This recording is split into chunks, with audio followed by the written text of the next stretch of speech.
Yo, mambo vipi? I think everyone is doing well. There is this stories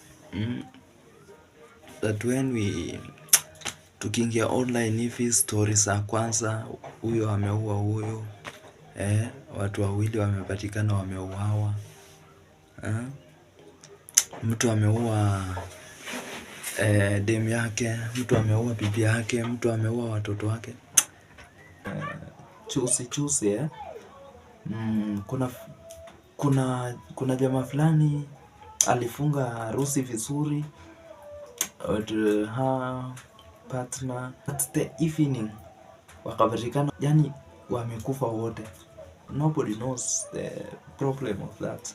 So I think this is a very dangerous thing in this generation.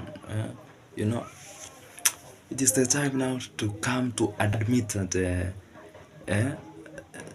that huyo demu yako sio, it's not your relative. Ukiona mapenzi imekataa, just leave her. Acha yeye aende home, aende kwao, aende break. Unakuza aje mtoto wa mtu?